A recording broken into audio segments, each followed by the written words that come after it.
চারটা পরাগরেণু যদি একসাথে হালকাভাবে লাগানো অবস্থায় থাকে তাকে বলা হয় পোলেন টেট্রাড। কি বলতেছে বলো? Pollen tetrad. তাহলে আমি জিজ্ঞাসা করি ভাই পোলেন টেট্রাড জিনিসটা কি? পোলেন টেট্রাড জিনিসটা হলো যদি চারটা পরাগরেণু যদি একসাথে থাকে সেটাকে বলা হয় না পোলেন টেট্রাড। টেট্রাড মানে চার, টেট্রাড মানে কি চারটা, টেট্রাড মানে কি চারটা। তাহলে পোলেন মানে কি পরাগরেণু। তো আমি জিজ্ঞাসা করি যে ভাই যদি চারটা দেখো মানে পোলেন মানে অনেকটা তোমার বলতে গেলে পরাগ, পোলেন মানেই হলো পরাগ। তাহলে চারটা পরাগ যেন একসাথে যে হালকাভাবে যুক্ত থাকে তাহলে আমরা কি বলতেছি? পোলেন টেট্রাড বলতেছি। টেট্রাড মানে কি চারটা। কয়টা থাকবে? চারটা থাকবে। কিভাবে থাকবে? একসাথে লাগানো অবস্থায় থাকবে, এটাকে আমরা বলছি পোলেন টেট্রাড। এখন তবে পরিণত অবস্থায় পরাগ রেণুগুলো পরস্পর থেকে আলাদা হয়ে যায়।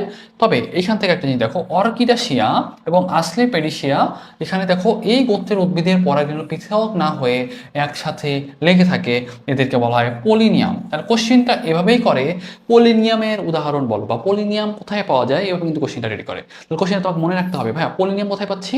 পলিনিয়াম পাচ্ছি মেইনলি তোমার অর্কিডেশিয়া আর আসক্লেপিডিয়া। ওকে, তাহলে এই জিনিসটা মনে রাখবা, এখান থেকে আমাদের জন্য খুব একটা দরকার নাই। তোমার এই যে উচ্চারণগুলো যেগুলো সেগুলো মনে রাখা খুবই টাফ, কোনো দরকার নাই। জাস্ট মনে রাখো ASCLE কিছু একটা দিয়ে শুরু হয়েছিল আর অর্কিডেশিয়া এরকম কিছু একটা ছিল। তার মানে এই জায়গাগুলোতে আমরা কি দেখতে পাই? তাহলে বলবো আমরা পলিনিয়াম দেখতে পাই। কি দেখতে পাই?